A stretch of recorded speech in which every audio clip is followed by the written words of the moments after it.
I tried to put all that interview nervousness behind me because that night, Alex, Vishal, and I arrived at the Tropicana bar at the Roosevelt Hotel in Hollywood for another Film Break networking event. For context, the Oscars have been hosted there in the past. This is a very fancy place. We walked in feeling a little out of our league, to say the least, but we tried to hype ourselves up for it, saying things like, hey, we might not have expensive suits, shiny shoes, or fancy watches, but what are we? Professionals. $10 t-shirt under a sport coat? Professionals. Athletic socks under dress shoes? Professionals. This event was even co-sponsored by a new group called Miss in the Biz, which was made to help women break into the film industry. So that night was when I first met its founder, an inspiring actress and producer named Helenna Santos. She ran Miss in the Biz from at least 2013 to 2020, and when they were just getting started, they did a couple of mixers in collaboration with Film Break. That was how I began to learn about gender disparity in Hollywood, and I think it's important that this was the first time I'd ever heard the words gender disparity said aloud, even though it's categorically true in regard to both the film industry and many other industries. We were also in a whole different world of wealth than we'd ever seen before. People had shown up well-dressed, ready to mingle, and often ready to drink, too. Keep in mind, we weren't even old enough to drink yet, and were only allowed in because we were representatives from Film Break. At 7:52, I took a photo of the drink menu. Just a Red Bull or a water cost $20 each, and under Scotch, a 12-year-old Macallan was $450, and an 18-year-old Macallan was $600. Vishal said one day when he was rich, he would come back and order a Macallan, and one of us asked, the 12-year-old or the 18-year-old Macallan? Vishal replied, what do I look like, a pervert? The 18-year-old, obviously. I ain't drinking no underage Scotch. I'm a professional. As we walked through the party, we saw all sorts of people hugging and shaking hands, meeting new people and greeting old friends. There was even a DJ playing music, but at a decibel level that still allowed people to talk and network with each other. At 8:38, I took a selfie of us with the Roosevelt Hotel sign in the background because we wanted to commemorate the night, but it was too dark to see us, so I took another one using flash, and that turned out a lot better. We networked and talked to people as best we could, but we spent a lot of the time talking to each other about what we wanted to do, who we should try to meet, and what our futures in Hollywood would hopefully look like. It seemed like a lot of people knew each other already, or at least knew someone who knew a lot of the people there, so we weren't sure how to get in on a lot of the conversations that were happening.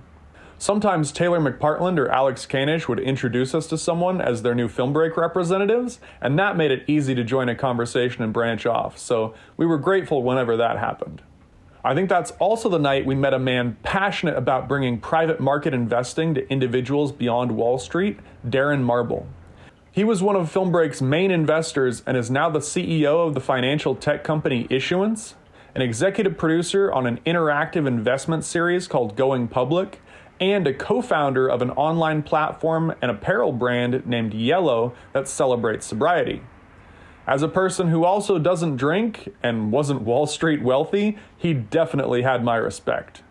As the night went on, it seemed to me that networking was about three main things: getting interested in what the other person wanted to talk about, getting the other person interested in what you wanted to talk about, and how to find situations that might be mutually beneficial. This was when I really noticed that it helped to say I directed a feature film in Europe the summer after I graduated from film school. People wanted to hear about that, and how I'd managed to pull it off, and I found that they showed more interest in that than anything else I could think to bring up when people asked me about myself. It also helped that the after film school line, mixed with the fact that I was in a 21 plus bar, made people assume I was a couple years older than I was. I don't think there was anyone there that thought I was 18. By 10:30 p.m., all the guests had arrived, and a lot of the people had settled into longer conversations, and I took another photo of the Roosevelt Hotel.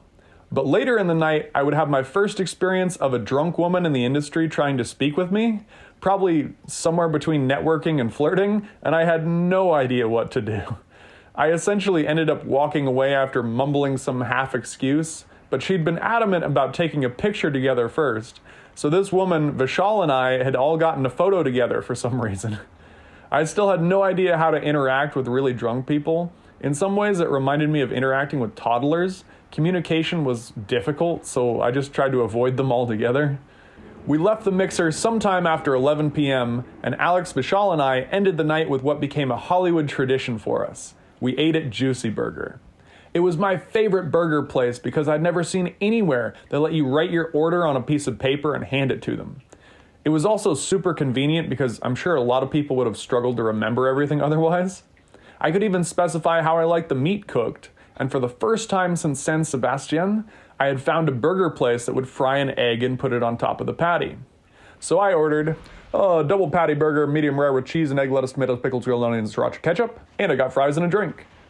They even had a machine I'd never seen before called a Coca Cola Freestyle vending machine that allowed you to pick and dispense basically any drink owned by the Coca Cola company.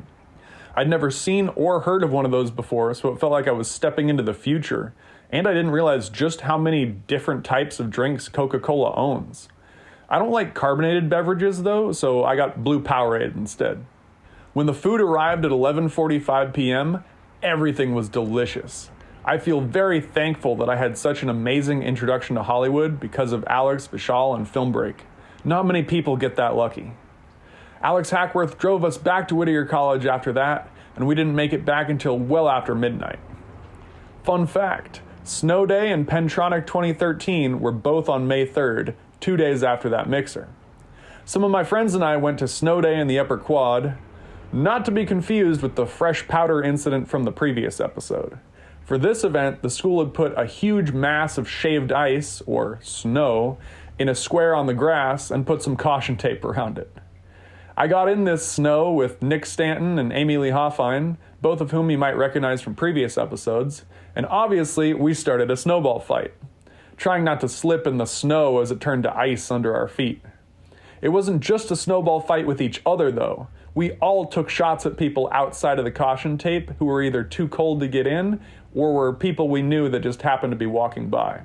Did I hit unsuspecting friends with snowballs as they walked across the quad? Hell yes, I did. And then later that night, only about 100 feet away from where the snow day had been, the Penn Society threw an end-of-the-year rave-style party called Penntronic, which I'm sure was a different kind of snow day for some of the students, if you get my meaning. But I decided to try a unique experiment, an acting challenge, really. Around 9:30 p.m., I went to the dance and I told people I'd taken a pill that would make me feel what it's like to be drunk without using alcohol. As far as I know, there's no pill that does that. I was 100% sober, but it was great fun and some people thought it was real. I discovered that I could imitate the energy of the people around me pretty easily, well enough that a couple people even asked if I was okay. It was easy to get caught up in the atmosphere of the party though. This didn't really feel like an acting challenge the way I'd expected it to. If anything, I think this showed me that I could interact with people who were drinking without needing to be self-conscious about my own sobriety. And that if I was upbeat and happy, no one would really care what substance I was on or whether I was using something or not. So I had fun, broke out of my shell a little bit, and no longer worried about what people thought of me not drinking. There was quite a mix of people attending too, including people I'd worked with from QCTV and VPS, people I had classes with, Penns, Franklins, and other society members, some of which would play fairly large roles in my college experience later on. I think I danced with someone for a little while, but I don't know or don't remember who she was. It was a fun night though, trying to get lost in everyone's energy while a couple friends worried about what I might get up to. So what do this party and the Film Break mixer have in common? Well, I learned that matching people's energy is the best way to connect. Are they professional and ready to talk about work? Then be professional and ready to talk about work. Are they energized and ready to dance? Then get hyped and meet them at that level. I know it sounds simple, but putting in conscious effort to do that made a world of difference for me at all sorts of meetings, events, and parties. But you'll have to tune in next week to hear how we finally shot the Carpe Diem scene we'd failed to get back in Season 3, Episode 14. Those MTV stalls, we got my toilet paper, my toilet seat, we got the papers for the toilet lid. No piss on the toilet seat yet. Wait, we got a little bit of pee in there, we got some tampons on the floor. Alright, see you guys later.